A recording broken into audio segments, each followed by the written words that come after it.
Família, nós encerramos hoje uma minissérie de mensagens. Foram 3 domingos, 3 finais de semana, falando sobre o poder de Deus. Na primeira mensagem nós entendemos que o Espírito Santo ele não é uma força, ele não é uma emoção, uma experiência distante. Ele é Deus, ele é a terceira pessoa da Trindade, o Consolador que foi prometido por Jesus. Aquele que habita em nós, aquele que nos guia, nos consola, ensina e fortalece. Você aprendeu que Jesus não deixou seus discípulos órfãos. Aquela sensação que os discípulos estavam ao caminhar com Jesus por tantos anos e agora vendo que ele iria para o Pai, ela foi então suprida através do envio do Espírito, para que a presença de Deus não estivesse apenas ao nosso lado, mas dentro de nós, em todos os momentos. Na segunda mensagem da última semana, nós entendemos que este Espírito que habita em nós, também ele pode ter a sua atuação abafada. Não é que abafamos o Espírito, abafamos a atuação do Espírito através da nossa negligência. Quando não damos ouvidos à sua voz, quando não obedecemos os seus comandos, Paulo vai dizer, não apaguem o Espírito. E é neste sentido que aprendemos então, que precisamos deixar a chama de Deus acesa no altar que somos nós. Com as orientações de Levítico capítulo 6, aprendemos que precisamos todos os dias de uma renovação. Precisamos tirar as cinzas do altar, colocar lenha nova, para que o fogo, a chama de Deus, esteja sempre acesa, sempre queimando. Não num altar de pedra, como era na antiga aliança, mas esse altar agora somos nós. Entretanto, depois de ouvir tantas coisas sobre o Espírito, eu preciso reforçar a ideia central desta série, que Deus não nos chamou apenas para saber sobre o Espírito, mas para sermos completamente cheios do Espírito, conduzidos pelo Espírito e revestidos pelo seu poder. E é por isso que hoje nós encerramos a série O Poder de Deus com a última mensagem, onde nós falaremos sobre cheios do Espírito Santo. Vamos conversar sobre sermos cheios do Espírito Santo. Hoje é um domingo muito especial, hoje é domingo de Pentecostes. Essa data, ela não é originalmente do calendário cristão, ela é uma data originária do calendário judeu e judaico, e o judeu até hoje comemora o Pentecostes. Pentecostes se dá 50 dias após a Páscoa. É o que para o judeu era a festa da colheita, o Shavu. E esta, como outras festas, como a Páscoa, que é a festa dos pães sem fermento, como a Sucote, que é a festa dos tabernáculos, a festa das cabanas, o povo judeu era um povo muito festivo. Deus instituiu algumas festas pontuais, que não eram apenas momentos de celebração, mas eram momentos onde eles paravam para relembrar muito daquilo que Deus fazia por eles, muito daquilo que Deus havia dado de instrução a eles. Era meio que uma forma de que eles não permitissem que todas as orientações, o cuidado, a mão e a proteção de Deus caísse no esquecimento das próximas gerações. E até hoje, o judeu ele comemora o Shavu, a festa de Pentecostes. A palavra Pentecostes vem deste número, 50, que são as semanas contadas exatamente dentro do calendário judeu, e que vem logo então a Páscoa contado certinho, 50 dias. Entretanto, por mais que o judeu ainda continue comemorando o dia de Pentecostes pro cristão, para nós cristãos, para nós que entregamos a nossa vida a Jesus, o Pentecostes ele toma uma outra vertente, ele toma um significado muito mais profundo depois do dia de Pentecostes em Atos 2, que foi o Pentecostes logo após a morte e ressurreição de Cristo. A verdadeira Páscoa, a Páscoa suprema, a Páscoa onde eu e você tivemos agora, através do sacrifício de Jesus e vitória dele sobre a morte, acesso à presença de Deus novamente. Lá em Atos 2, você conhece a história, o Pentecostes, essa data ela se torna talvez uma das mais importantes dentro do calendário cristão, porque nós celebramos a descida do Espírito Santo, não apenas para estar conosco, mas para estar em nós. É a descida definitiva dele. Bom, Jesus morreu, ressuscitou ao terceiro dia, e ele dá instruções aos seus discípulos após a sua ressurreição. Ele fala, olha, aquilo que eu conversei com vocês anteriormente vai acontecer. Eu vou voltar para o meu Pai.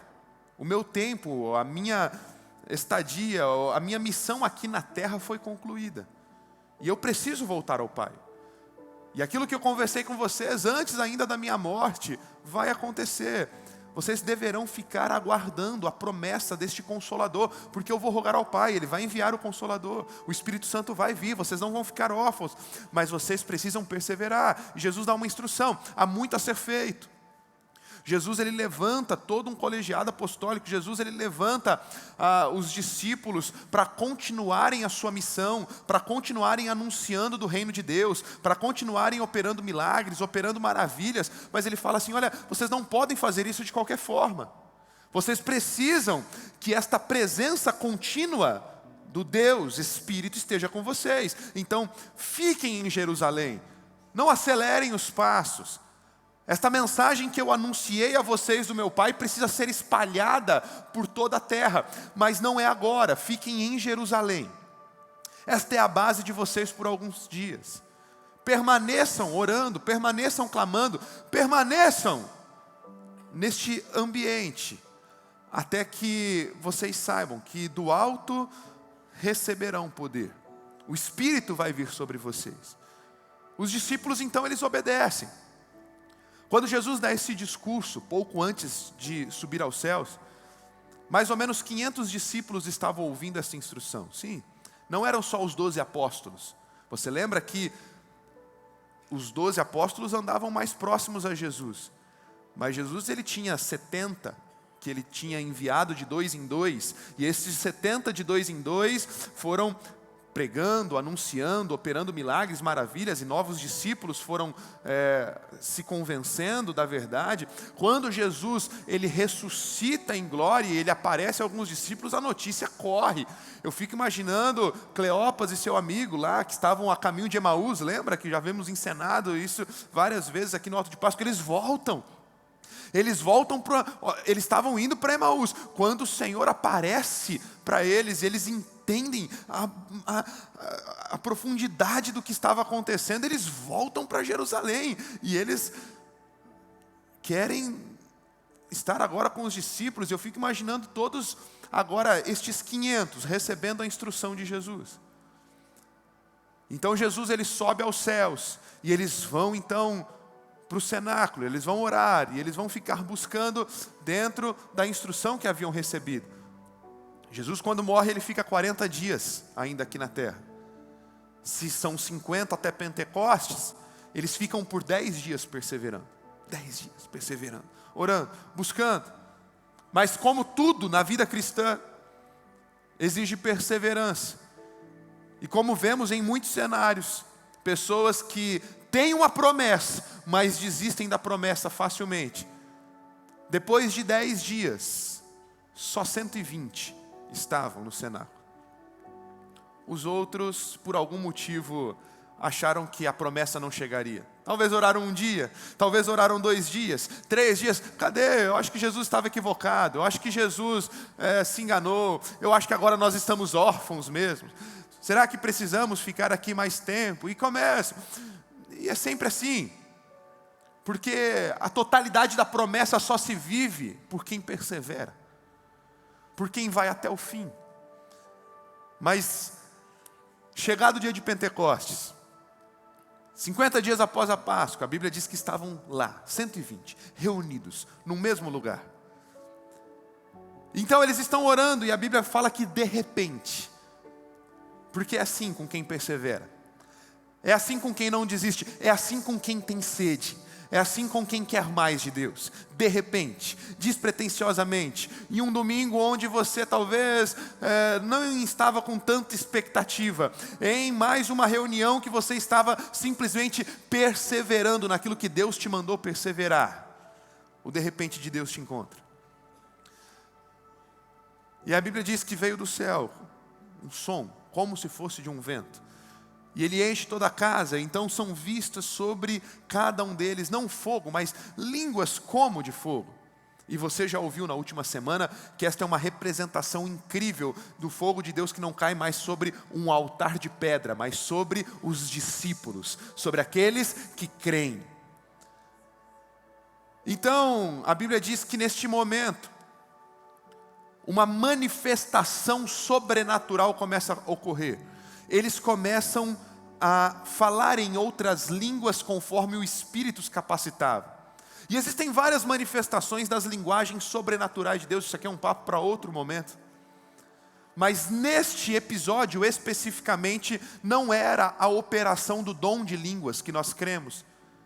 Mas aqui eram línguas estrangeiras, é o que o original do texto nos aponta, nos mostra. Existem outros momentos na narrativa bíblica que você vai ver o dom da variedade de línguas, línguas inteligíveis, línguas que não podem ser explicadas, não são dialetos sendo manifestos. Eu creio no dom de línguas, hoje eu creio que o Senhor ainda vai batizar alguns com a evidência do falar em línguas, vai ser assim também na sua vida nesta manhã. Mas aqui não é isso que está acontecendo. Aqui eles começam a falar em outros dialetos, em outras línguas conhecidas. É como se estivesse um grande ajuntamento dentro desta igreja, milhares de pessoas, e imagine que são pessoas de toda parte do mundo. Afinal, a festa do Shavu era uma festa muito conhecida, era uma festa muito celebrada, e haviam judeus e judaizantes vindos de todo mundo conhecido lá para Jerusalém naquela festa, para celebrar, para partilhar, para participar daquela festa. Não foi à toa que o Senhor planejou que fosse naquela data, naquele dia. Muitos daquela multidão não estavam reunidos em Jerusalém. Jerusalém não estava cheia por conta da descida do Espírito. Os 120 estavam perseverando nisso. Mas haviam muitos homens, muitas mulheres em Jerusalém por conta da festa do Shavu. Pessoas de toda parte do mundo. E imagine, então, pessoas de dialetos diferentes, idiomas diferentes, de regiões, províncias diferentes. E de repente aqueles 120 que estavam no cenáculo são tomados de poder e eles começam a falar em outras línguas, conforme o Espírito capacitava.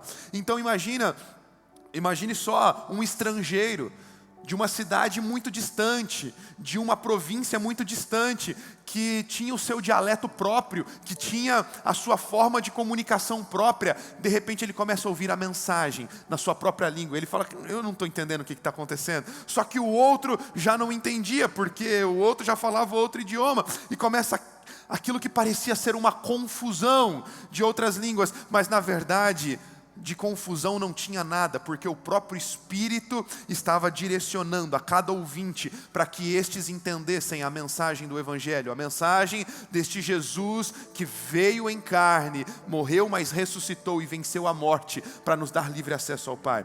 E as coisas começam a acontecer, e diante daquele manifestar do poder de Deus, me impressiona a primeira ação, a primeira atitude dos discípulos. Sabe qual que foi a primeira atitude dos discípulos ao receberem do Espírito? Eles destrancaram a porta. Bom, a gente precisa analisar o contexto. Quem que prendeu Jesus? Foi o império. Quem que foi responsável é óbvio que nós sabemos que espiritualmente todos nós fomos responsáveis. Óbvio que sabemos que Jesus se entregou voluntariamente, mas no imaginário da época, no imaginário dos discípulos, na forma como tudo havia sido conduzido, na cabeça deles, quem são os vilões? Os vilões é o império, é Roma, e há uma perseguição. Não à toa, quando Jesus é preso, e eles vão atrás dos discípulos, o Pedro faz o quê? Ele nega, por quê? Porque ele está com medo. O Pedro está com medo, os discípulos estão apavorados. E este mesmo cenário caótico de perseguição continua sobre os discípulos.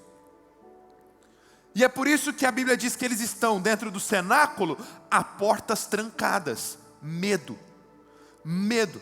O que vão fazer conosco? O mesmo que fizeram com o mestre, vão fazer conosco. Se a gente continuar aqui anunciando a mensagem dele, vão nos perseguir, vão nos massacrar, vão nos prender. E eles estão trancados, mas é incrível que quando o Espírito vem sobre eles, a primeira coisa que eles fazem é destrancar as portas, porque eles são tomados pela coragem do Espírito. E eles voltam então para o propósito.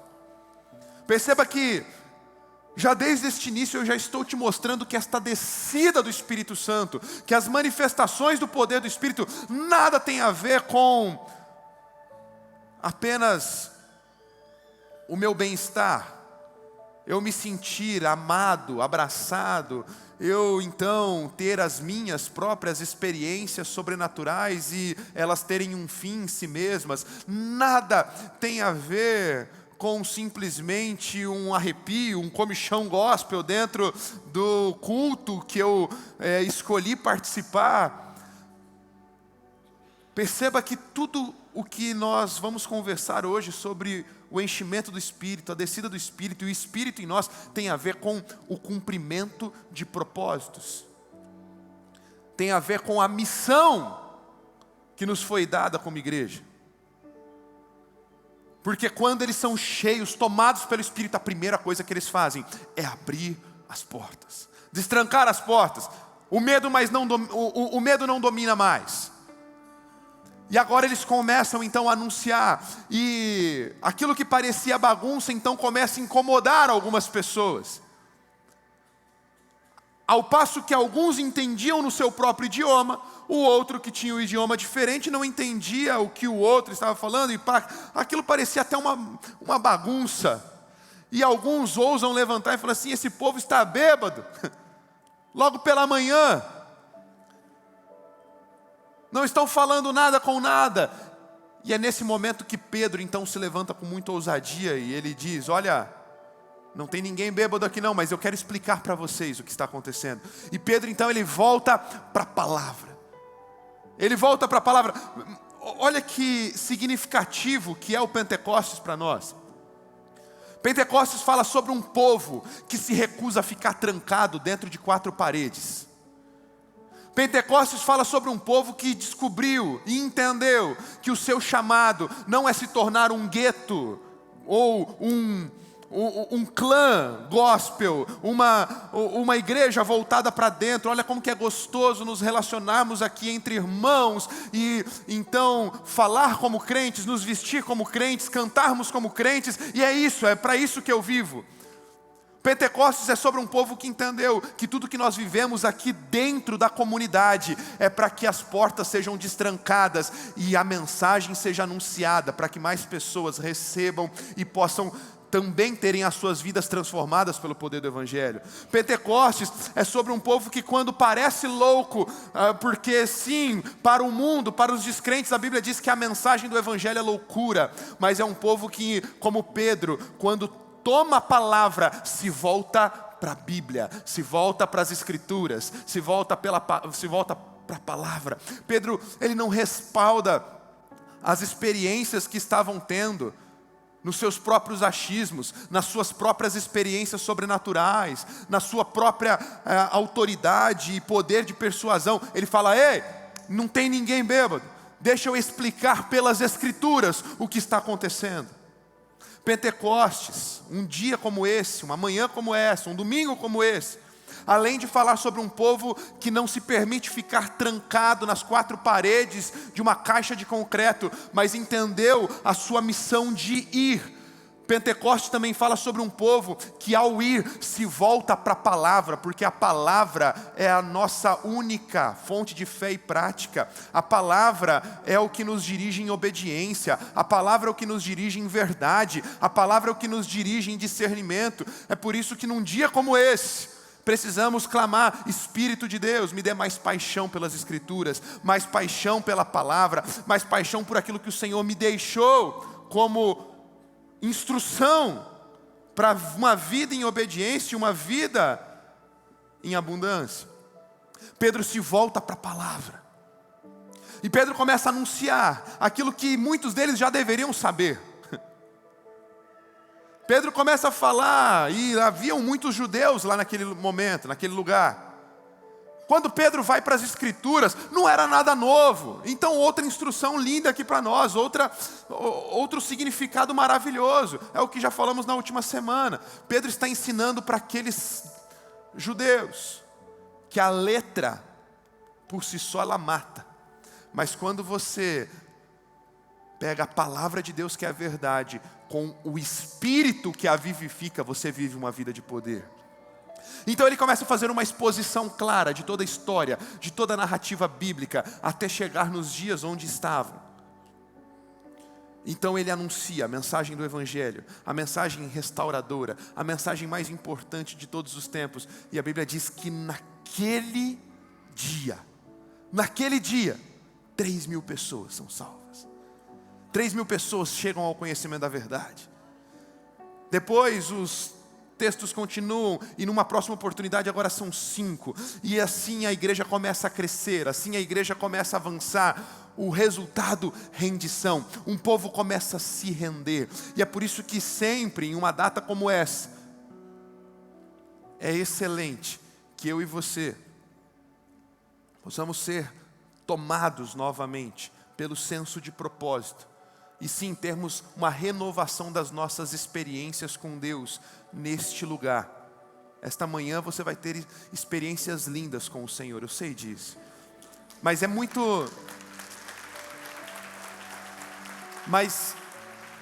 muito mais importante ainda, que ao ter estas experiências com o Senhor nesta manhã, você saia com muito mais consciência do teu propósito para amanhã. Você saia com ainda mais vontade de chegar no teu trabalho, chegar na tua escola, chegar na tua faculdade, chegar na tua família hoje, no almoço de família, e saber que você não está aqui por acaso, que o Senhor não transformou a tua vida simplesmente para você frequentar a igreja. Nós somos transformados para transformar, nós somos curados para curar, nós somos libertos para libertar, e o Espírito que está sobre nós nos auxilia nessa missão. Pentecostes é sobre isso. Pentecostes é sobre isso. Atos 1:8, as palavras de Jesus: mas receberão poder quando o Espírito descer sobre vocês, e serão minhas testemunhas. Serão minhas o que, igreja? Serão minhas testemunhas. Ele não diz: vocês serão os frequentadores de amor e cuidado. Ele não diz: vocês serão agora um povo religioso. Vocês serão apreciadores de uma boa mensagem, apreciadores de um bom louvor. Ele diz: vocês serão minhas testemunhas. Testemunhas falam sobre aquilo que viram e ouviram. Testemunhas falam sobre aquilo que viveram na prática. E ele termina ainda dizendo: vocês serão estas testemunhas em Jerusalém, Judeia, Samaria e até os confins da terra. Perceba que Jesus não disse: vocês receberão uma doutrina, vocês receberão um conjunto de regras, vocês receberão uma nova forma de organizar um grupo religioso. Não, ele diz: vocês receberão poder. Ele não fala só sobre experiência, ele não fala só sobre tradição, ele fala sobre poder. Jesus está dizendo isso aos seus discípulos, porque a missão que ele estava entregando a eles era grande demais para ser cumprida com memória, com conhecimento técnico, com coragem humana e boa intenção. Eles precisavam ser cheios do Espírito Santo, e nós também. Pastor, mas o que significa ser cheio do Espírito Santo?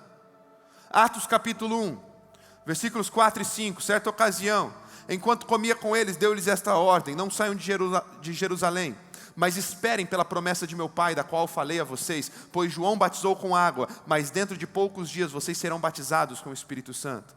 Jesus não mandou os seus discípulos começarem a missão imediatamente. Eu já te contei um pouco dessa história nesta manhã. Ele disse para que eles esperassem o cumprimento da promessa. Agora perceba, os discípulos já conheciam a Jesus. Eles já tinham ouvido dos seus ensinamentos por, pelo menos, na pior das hipóteses, de 1 a 3 anos. Porque se Jesus inicia seu ministério com 30, finaliza com 33, ao iniciar seu ministério é que ele chama os primeiros discípulos. Você pode colocar aí que talvez alguns novos discípulos que se achegaram, principalmente depois do envio dos 70, deviam ter discípulos aqui que andavam talvez há 1 ano e meio, 2 anos com Jesus. Um bom tempo. Quantos aqui talvez já frequentam uma igreja como essa há 1 ano e meio, 2, 3 anos? Eles já tinham um certo conhecimento. Eles andavam próximos, eles viram Jesus multiplicando os pães, eles viram Jesus curando Lázaro ressuscitando Lázaro que estava morto, eles viram Jesus curando o paralítico, eles viram Jesus curando o surdo, o cego, eles viram.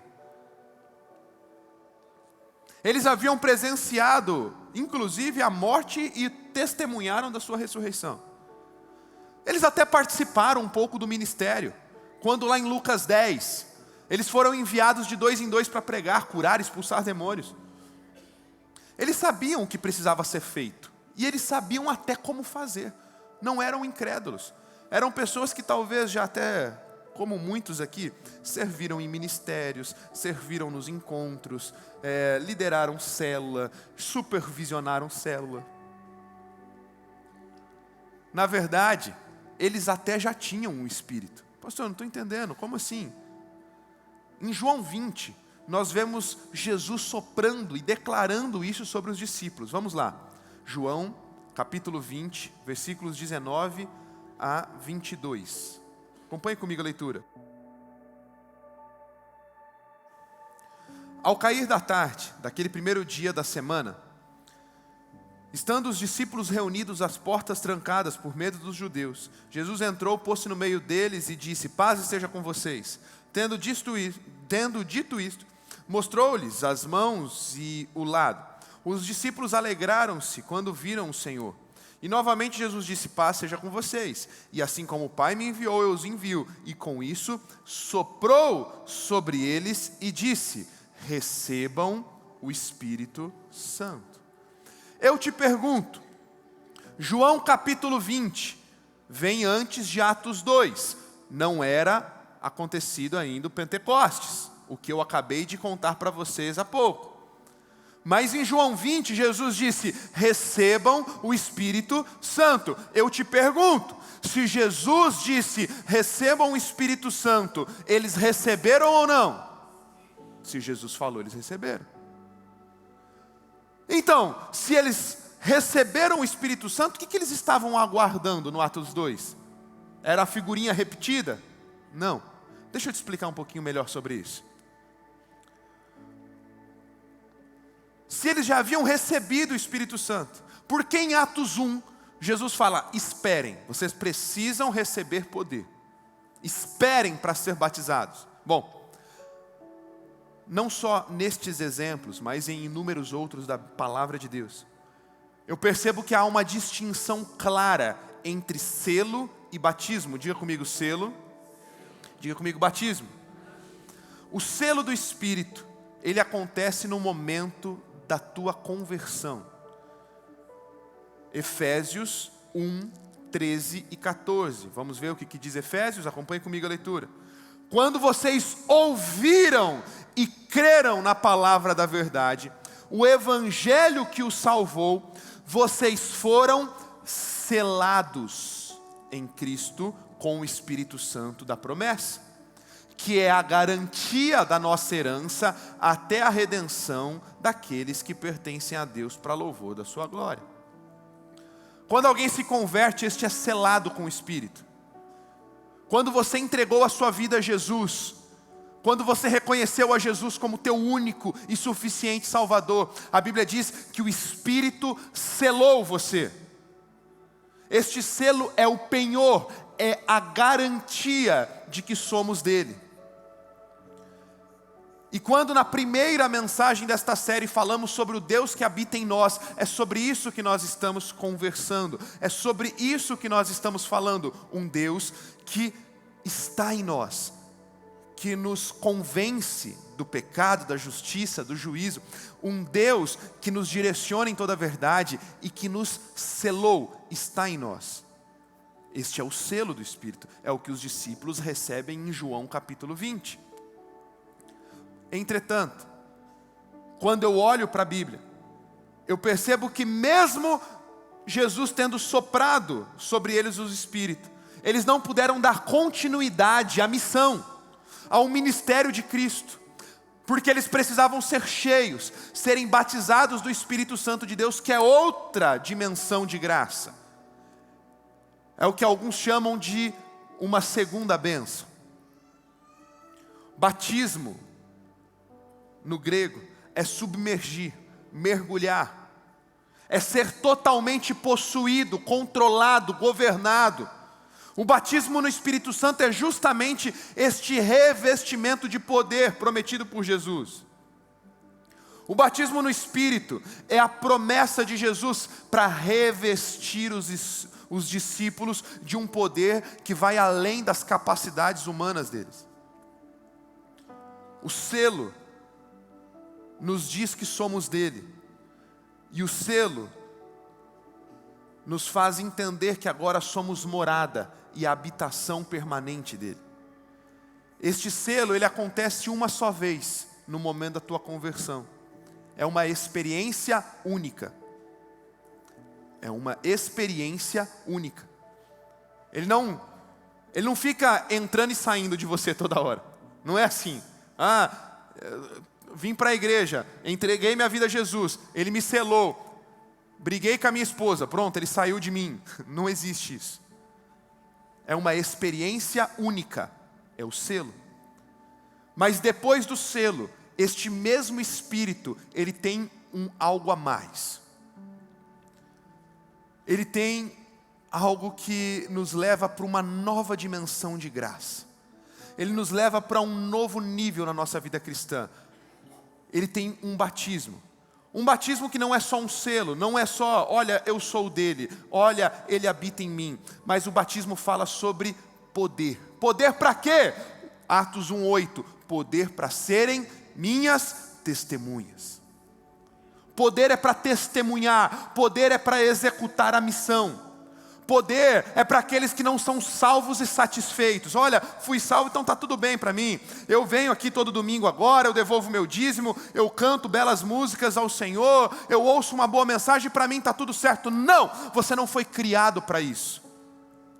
A partir do momento que você é salvo por Cristo, você também é comissionado, você recebe uma missão para cumprir. E aqueles que não são satisfeitos em viver o pouco e querem viver o extraordinário, porque Jesus veio para nos dar vida e uma vida em abundância. Jesus não veio para você viver uma vida mediana. Jesus, Ele quer te dar uma vida completa, em totalidade, extraordinária. E para que você viva isso, existe este algo a mais, este revestimento de poder. Os discípulos tinham consciência que o Espírito habitava com eles agora. Mas eles não ousaram sair de Jerusalém, porque para cumprir a missão que Jesus deu a eles, eles precisavam de poder. Eles não podiam fazer na força humana. Eles não podiam fazer do jeito deles. Eles não podiam fazer de qualquer forma. Pastor, por que eu preciso disso? Primeiro, porque Jesus falou que você precisa. Então se Ele falou, acho que aqui a gente já pode parar. Mas se você quiser ir um pouco mais, você precisa disso porque você precisa cumprir uma missão nessa terra. Você precisa disso porque só sendo revestido com esse poder que a tua vida pode continuar crescendo de glória em glória, como Paulo diz lá na segunda carta aos Coríntios, no capítulo 3, e de glória em glória sendo transformado. Porque a conversão é fruto de um único evento. Você se converteu. Você estava indo para um lado, você converteu os teus caminhos, foi para outro. Mas a partir da conversão, existe um processo de transformação diária que todo discípulo de Jesus deve ser submetido. Um processo de crescimento diário, de melhoria diária. Ficaremos perfeitos só na glória. Mas até o dia onde estivermos na glória com o Senhor, enquanto estivermos nessa terra, devemos crescer todos os dias, segundo a imagem do varão perfeito que é Jesus Cristo. Devemos avançar, não nos conformar em viver no raso, em não nos conformar em vivermos estagnados. Batismo é sobre isso. O batismo é a única garantia que nós faremos o que precisa ser feito, não na nossa força humana. É por isso que Paulo, o apóstolo Paulo, ele falava sobre pregar não apenas aos ouvidos das pessoas, mas pregar aos olhos. É por isso que o apóstolo Paulo dizia: eu não venho a vocês com palavras de persuasão humana, mas eu venho a vocês com também a manifestação do poder de Deus. É maravilhoso você cumprir a tua missão pregando o evangelho do Jesus que cura. Mas é ainda mais maravilhoso, é ainda mais incrível você pregar este Jesus que cura em ação, quando alguém lá no teu trabalho estiver com talvez uma simples dor de cabeça em um dia difícil, e você dizer: eu tenho uma missão que é manifestar Jesus ao mundo, e eu não fiquei no raso apenas com o selo, eu fui batizado no Espírito e eu fui revestido de poder, e o poder que ressuscitou Jesus dentre os mortos, este mesmo poder agora está comigo também, não na minha autoridade, mas na autoridade dele. Não que o poder seja meu, mas ele compartilhou comigo. Então o que você precisa? É de uma cura? Está doendo? Então vem aqui que eu vou orar por você. Eu não preciso do pastor, eu não preciso do apóstolo, eu não preciso, vem aqui, porque eu fui batizado no Espírito também, eu recebi poder, em nome de Jesus seja curado. E você vê aquela doença desaparecendo e a pessoa: fui curada, nunca vi isso acontecer. Não fui eu, foi Jesus. Então vem aqui que eu vou te apresentar esse Jesus que eu sirvo, que cura toda a dor. Vem aqui que eu vou te apresentar esse Jesus que eu sirvo, que cura toda enfermidade. O que o apóstolo Paulo fala sobre as palavras de conhecimento? Você já recebeu nos momentos proféticos aqui palavra de conhecimento? Às vezes sobe pastor Lucas Meira, pastor Diego, tantos outros que fluem tanto no mover profético, é tão lindo. E eles vêm com uma palavra assertiva. E aí você veio num culto despretensioso e você: meu Deus, está falando comigo. Para que isso? É para que o nome dele seja glorificado. É para que eles... Não, por que esse poder? O próprio apóstolo Paulo explica: quando o incrédulo entrar no meio de vocês. E quando ele entrar no meio de vocês, 1 Coríntios capítulo 14, depois você lê. Quando esse incrédulo entra no meio de vocês e de repente os segredos do coração dele são revelados, este incrédulo vai cair de joelhos e vai dizer: realmente Deus está no meio de vocês. Imagine você chegando no teu trabalho e Deus trazendo apontamentos proféticos, palavras de conhecimento a respeito de alguém que você nem conhece direito, não tinha como você saber os segredos do coração daquela pessoa, e você chega com muita cautela, com muita calma, fala: cara, pode ser loucura, mas eu estou sentindo isso ao teu respeito, faz sentido. Ele fala: cara, como que você sabe disso? Você vai poder falar assim: o Deus que eu sirvo, Ele te olha com um olhar tão atento. O Deus que eu sirvo, Ele te conhece, mesmo que você ainda não o conheça. E é Ele quem me mandou eu vim falar estas coisas ao teu respeito. E você então estende as suas mãos e testemunha daquilo que você viu e daquilo que você ouviu. É esse lugar que o Senhor quer nos levar. Os momentos onde mais pessoas se achegaram ao conhecimento da verdade, nesta casa, nesta família, tanto dos jovens até os mais velhos desta casa, foi depois que esta família da fé, a Igreja Amor e Cuidado, se abriu para o manifestar dos dons espirituais através do revestimento de poder. Quantos testemunhos temos nesta casa e continuamos tendo, porque é uma experiência contínua.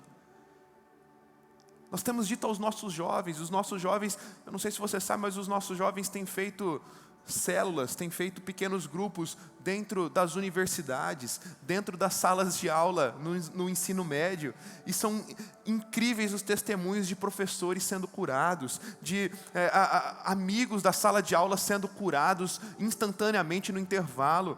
São jovens e adolescentes que vão dar um rolê no final de semana, depois do culto de sábado, e vão para uma lanchonete, vão para um McDonald's, para um Burger King, chegam lá e começam então a buscar no Senhor palavras de conhecimento, palavras de sabedoria, e de repente pessoas que nunca chegaram ao conhecimento da verdade vão sendo tocadas, transformadas. Isso acontece em nosso meio desde que esta igreja se abriu para o manifestar do poder de Deus. E o Senhor tem acrescentado, como em Atos, dia a dia os que estão sendo salvos. Tentar cumprir essa missão só com letra, tentar cumprir esta missão só na força do nosso braço, na nossa boa capacidade de argumentação e gestão, é balela, não vai dar certo. Precisamos desse poder. E aqui nós vemos, porque alguns vivem algo diferente e outros o básico. Agora, deixa eu te dizer algo. Se o selo ocorre uma só vez, quando eu vejo o enchimento do Espírito, o batismo no Espírito, eu percebo que ele vem na contramão, ele vem na direção oposta. Este é uma experiência que ela deve ser contínua na vida do cristão. É por isso que Paulo, ele usa uma expressão de imperativo, que é uma ordem, mas Paulo também usa uma expressão que dá a ideia de continuidade. Ele diz, enchei-vos do Espírito. Enchei-vos do Espírito. Você foi selado uma só vez, o Espírito habita em você, ponto final. Mas este revestimento de poder, ele pode ser constante na tua vida. Aqueles mesmos discípulos que foram batizados em Atos 2, em Atos 4 eles têm uma nova experiência de uma renovação espiritual. Em Atos 9 eles têm uma outra experiência de renovação espiritual. Em Atos 17 depois Paulo também tem uma incrível experiência uma experiência de renovação espiritual e de batismo no Espírito, que leva ele para um lugar mais difícil de ser pregado o Evangelho, que era em um centro acadêmico muito conhecido à época em Atenas. E lá Paulo anuncia a mensagem daquele que para eles era o Deus desconhecido, e uma multidão de pessoas também conhece Jesus Cristo, aquele que havia transformado a vida de Paulo, aquele que havia transformado a vida dos discípulos. Sabe por quê? Porque esse batismo, esta renovação espiritual, este enchimento de poder, ela é uma experiência real que muda toda a nossa vida. Essa experiência muda toda a nossa vida, porque o batismo no Espírito Santo não tem a ver com a salvação, tem a ver com a caminhada, com a jornada. O crente não pode se conformar em viver uma vida religiosa sem uma profunda experiência com o Espírito. Você pode até ter o Espírito como um selo da salvação e ainda assim a viver abaixo daquilo que Jesus te prometeu na caminhada, porque Jesus conecta o Espírito Santo a uma palavra, poder. Mas esse poder tem um propósito, testemunhar. O batismo com o Espírito é para testemunhar Jesus. Em Atos 2, depois que o Espírito foi derramado, Pedro, o temperamental, agressivo, nervoso, que havia negado Jesus 3 vezes, um pescador simples, se levanta diante de uma multidão e, cheio do Espírito Santo, começa a pregar destemidamente. Em Atos 2, 38 e 39, Pedro respondeu: arrependam-se, a cada um de vocês seja batizado em nome de Jesus Cristo para perdão dos pecados e receberão o dom do Espírito, pois a promessa é para vocês, para os seus filhos e para todos aqueles que estão longe, para todos quantos o Senhor nosso Deus chamar. Sim, o mesmo Pedro que negou com medo, agora é o mesmo Pedro que com muita ousadia prega até também ser martirizado por amor a Cristo. Nenhuma experiência, nenhuma pessoa na Bíblia cumpriu um chamado ou exerceu uma função sem ter tido um batismo no Espírito. Atos 4:31, depois de orarem, tremeu o lugar que estavam reunidos e todos ficaram cheios do Espírito Santo e anunciavam corajosamente a palavra. Perceba essa conexão de experiências mais transformação. Diga comigo, experiências. Diga comigo, transformação. Perceba que todos estes textos que eu falei, Atos 2, Atos 4 e tantos outros, eles apontam para uma experiência e que esta experiência produz transformação. Isso aqui é algo importante para nós. Porque existem dois extremos. Existem aqueles que exaltam demais a experiência e não entendem o porquê da experiência. A experiência, ela existe para te transformar e para te levar para mais perto daquele que pode, daquele que tem o poder de te transformar. A experiência por si só, ela não transforma. Não é porque você sentiu um arrepio, não é porque você caiu no espírito, não é porque você rodou, chorou, se emocionou, que você será transformado. Mas é aquele que produziu isso em você que te transforma. Eu sempre gosto de dizer que experiências não produzem intimidade, mas uma vida de intimidade produz experiências. E perceba que as experiências não devem ser desprezadas, porque existe um outro extremo. O outro extremo é ver pessoas que não procuram a transformação, e aí eles pegam este caso isolado, e ele tenta então, muitos tentam desvalorizar o poder da experiência. Como se não, você não tem que ter experiência nenhuma com Deus. Mentira. Eu olho para Atos 2, Atos 4 e Atos 9, com Paulo sendo transformado a caminho de Damasco. Experiências, só que experiências seguidas de transformação. Valorize as experiências com Deus. As experiências, elas não têm o poder de te transformar por si só, mas elas têm o poder de te empurrar para mais perto daquele que pode transformar a tua história, transformar a tua jornada. É por isso que hoje você precisa gerar aí uma sede no teu coração. Uma sede no teu coração de renovar as tuas experiências com Jesus.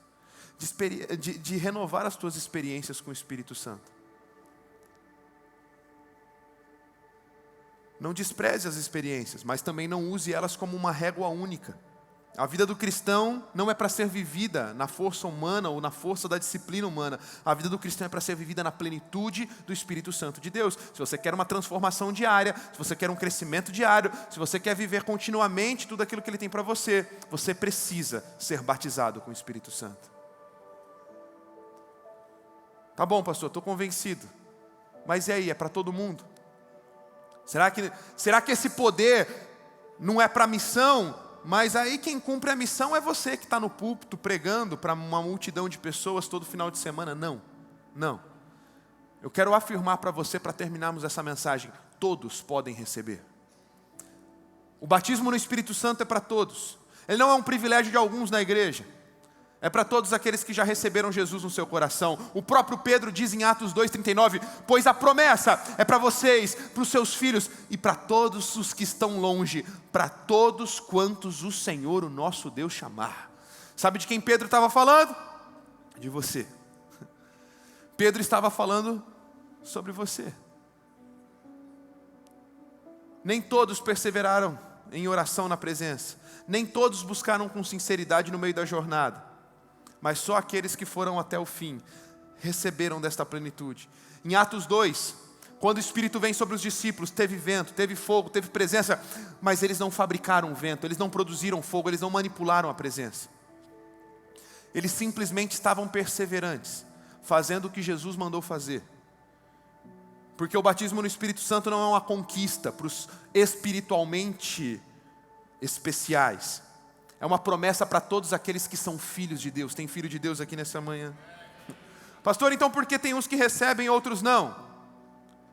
Simples. Porque a promessa se recebe com fé, rendição e fome. Diga comigo, fé, rendição e fome. Fé. O problema é que muitos não creem. O problema é que muitos olham para isso e falam, é balela. Não. Eu já tenho o Espírito em mim. Sim, você tem o selo. Por que não crer nesta segunda bênção? Está tudo bem, se você não crê, é tua opção. Viver aquém daquilo que poderia viver. Mas saiba que está disponível para você. Por que alguns não recebem? Porque não entendem, e hoje você entendeu. Não é sobre manipulação humana. Não é sobre estratégia emocional. Não é sobre experiências encaixotadas, onde todo mundo precisa ser igual, não. Eu acabei de te falar, não paute a tua vida em experiências. Experiências não geram intimidade. Com uns é de uma forma, com outros é de outra. Cada um vai ter a sua própria experiência. Cada um vai ter a sua própria jornada. Cada um vai ter a sua própria história. Quando o Espírito vem sobre você, te revestindo de poder, quais são os sinais? Não tem um só sinal. Alguns, ao serem revestidos de poder, choram. Outros riem. Outros correm. Outros dançam. Outros perdem as forças das pernas e, quando percebem, já estão ao chão. Outros, talvez não sentem nenhum arrepio. Eu tive muitas experiências com o Senhor. Eu já tive experiências de ser carregado para casa, aqui, não conseguir dirigir, ser colocado num carro e acordar só no outro dia em casa. Eu já tive experiências de um choro muito profundo e muito pesado diante de Deus, com aquela sensação de pequenez diante dEle, onde você fica com aquele sentimento que diante da glória dEle você não consegue nem levantar. Mas eu também já tive inúmeras experiências onde eu não sentia um arrepio, onde às vezes eu estava vendo muita coisa acontecendo aqui, e comigo não estava sentindo fisicamente nada, mas eu tinha uma convicção profunda no meu espírito. E sendo bem sincero contigo, 90% das vezes que o Espírito se manifesta na minha vida, eu já tive experiências eu tenho ainda experiências profundas, sensoriais. Mas comigo 90% das vezes eu tenho só uma convicção muito forte: Deus está aqui. Deus está me transformando, Deus está falando comigo. Quantas vezes quietinho, pau quebrando, aquele monte de coisa acontecendo, e eu quieto, na minha. Talvez quem olhava de longe, esse aí está frio. Esse aí não está recebendo nada. E foram os maiores apontamentos que o Senhor já me deu para o futuro, de direções claras. Eu saio, já pego meu bloco de notas, eu já começo a escrever, e o Senhor me dá direções, o Senhor me dá apontamentos para a minha família, para o meu futuro, para o ministério, e as coisas acontecendo. O porquê que Deus faz com cada um diferente, e até com a mesma pessoa, em momentos diferentes, de formas diferentes, não sei. É Ele que faz. Eu sei que tem a ver com fé, eu sei que tem a ver com rendição, eu sei que tem a ver com fome. Se você crê, se você se rende e se abre, você que criticou muito as experiências de outros, primeira coisa que você precisa fazer é pedir perdão para o Espírito, por muitas vezes ter zombado daquelas experiências, por muitas vezes ter zombado daquilo que falou sem saber, sem ter propriedade. É por isso que numa manhã como essa, a pior coisa que você pode fazer é ficar olhando para o outro. Deixa o outro ter as experiências dele, tenha você as suas próprias experiências com Jesus. Se as forças da tua perna serão tiradas, deixa, se permita. Se você vai ficar na tua e parecer uma geladeira, deixa os outros te julgarem. Só não perca a tua própria experiência com Ele. Só não fique se comparando com ninguém. Experiências não geram intimidade, mas intimidade gera experiências. Pastor, mas eu queria ter uma experiência sensorial. Peça, Ele é teu Pai. Peça com intensidade, peça com perseverança. Se você quer, Ele é cavalheiro. Se você quer, se você abrir espaço, e se você deseja, se é algo que é importante para você, não como fundamento da tua fé, você tem fé nele, isso não vai mudar em nada. Se você gosta mais ou gosta menos, Ele já é a tua satisfação completa. Mas você queria muito ter uma experiência diferente com Ele, você queria muito receber um dom específico. Peça, a Bíblia diz que se você pedir com fé, você recebe. Os dons do Espírito são para quê? Para edificação do corpo. Não é para você falar: olha como que eu sou ungidão, igual o pastor Lucas Meira, eu venho aqui e eu dou uma palavra assertiva para as pessoas. Não, é para o corpo. E se você tem este entendimento, o teu coração está no lugar certo, você quer servir ao corpo, e você gosta muito do dom profético, clama, Deus vai te dar. Busque, bata, e a porta será aberta. Mas é preciso fé, é preciso rendição, e é preciso fome. Fé, creia na promessa. Lucas 11:13. Se vocês, apesar de serem maus, sabem dar boas coisas aos seus filhos, quanto mais ao Pai que está no céu dará o Espírito a quem pedir. Se renda. Efésios 5,18, deixem-se encher pelo Espírito. Perceba que ele diz, deixem-se encher. Se renda. Fala, Senhor, eu aprendi lá na primeira mensagem, que o molho de chaves da minha vida está aos teus pés. Eu não tenho mais quarto secreto. Eu não tenho mais as minhas vontades, os meus desejos. É o Senhor. Busque com fome, busque com sede. João 7, 37 a 39. No último e mais importante dia da festa, Jesus levantou-se em alta voz e disse, se alguém tem sede, venha a mim e beba. Quem crer em mim, como diz a Escritura, do seu interior fluirão rios de água viva. Ele estava se referindo ao Espírito, que mais tarde receberiam aqueles que nele crescem. Perceba que em João 7 ele está falando sobre outra festa, não o Pentecoste. Ele está falando sobre o Sucote, a festa das cabanas, ou dos tabernáculos. E o texto começa com uma informação especial. Diz que no último e mais importante dia da festa. Mas o judeu, ele entendia bem o porquê das festas. A festa dos tabernáculos ou das cabanas era a festa que celebrava o Deus que em meio ao deserto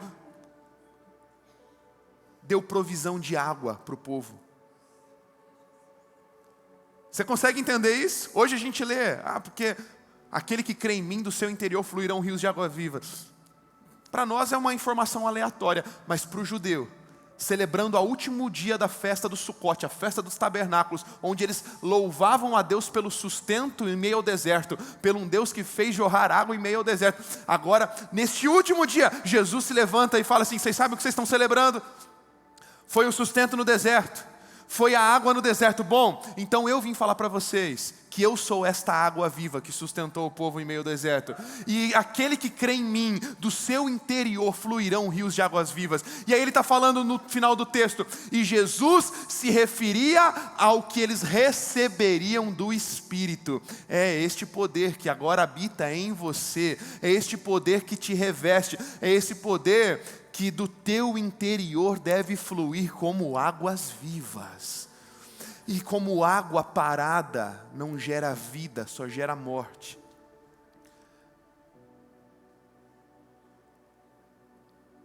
Estas águas, elas precisam ser balançadas, mexidas, agitadas de vez em quando.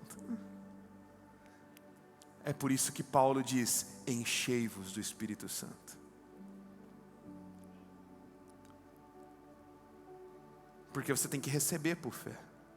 Não basta ser salvo, tem que viver com o poder. Não basta conhecer a doutrina do Espírito Santo e viver sem fogo. Não basta acreditar na promessa e nunca buscá-la com sede. Ei, olha aqui para mim. A fome é algo muito notório no corpo humano, mas a gente até consegue burlar ela. Alguns de nós já fizemos jejuns prolongados, 10, 30, 40 dias de jejum. E a fome a gente consegue burlar ela e o nosso corpo ele é altamente adaptativo. Agora, você consegue se imaginar muitos dias sem beber água? A sede talvez seja algo mais desesperador dentro do nosso organismo. A sede. É por isso que Jesus lá na cruz ele fala, estou com sede. Eles dão vinagre para Jesus. Estou com sede. Sede talvez seja o mais desafiador. Ninguém consegue ficar muitos dias sem se hidratar. E é por isso que o Senhor faz analogia da sede em muitos momentos da narrativa bíblica. É por isso que Jesus se apresenta como esta água viva que mata a sede. Jesus é esse que se apresenta como a água viva que flui do interior. Sabe o que ele está nos ensinando? Que a gente não pode ficar muito tempo sem mover as águas, sem agitar as águas. A gente não pode ficar muito tempo sem se saciar, sem saciar a nossa sede na presença dele. O que a gente precisa ter pela presença dele é o mesmo desespero que a sede causa em nós. O mesmo desespero que a sede causa no nosso corpo, é o desespero que a gente precisa ter pela presença dEle. É o desespero que a gente precisa ter por estas águas vivas que fluem do nosso interior. É o desespero que a gente precisa ter de não ficar no raso, de não ficar apenas com o entendimento que eu sou salvo e satisfeito, mas é um desespero, onde eu entendo que eu preciso cumprir a minha missão, e que para cumprir a minha missão eu preciso ser revestido de poder. Por que você não tem mais sede? Você acha que você já viveu bastante? Você acha que as tuas maiores experiências já passaram? Vai ficar vivendo das experiências no passado até quando? Vai ficar contando histórias de quando Deus te usou, de quando Deus te tocou, de quando você viveu coisas incríveis com Deus até quando? Esse é um perigo para todo crente, esse é um perigo para todos nós. Para todos nós que estamos acostumados a servir constantemente, acostumados a habitar constantemente torres de oração, de intercessão. Quantos hoje aqui talvez intercessor, você está aqui com o teu coração e você viveu algo bacana agora aqui na torre. O pastor Vidor subiu para orar e falou assim, cara, a gente já começou lá na torre. Quantas vezes a gente está sempre nesse ambiente e a gente se acostuma. É por isso que ele faz associação com a sede, porque na verdade a gente tem que ter um desespero diante dele. Fala, Senhor, não me deixe me acostumar nunca. A gente prega essa mensagem falando sobre batismo no Espírito quase todo face a face. Todo face a face. Quantas vezes muitos de nós que servimos em 10 face a faces por ano, vamos ouvir uma mensagem dessa no domingo? Eu já sei.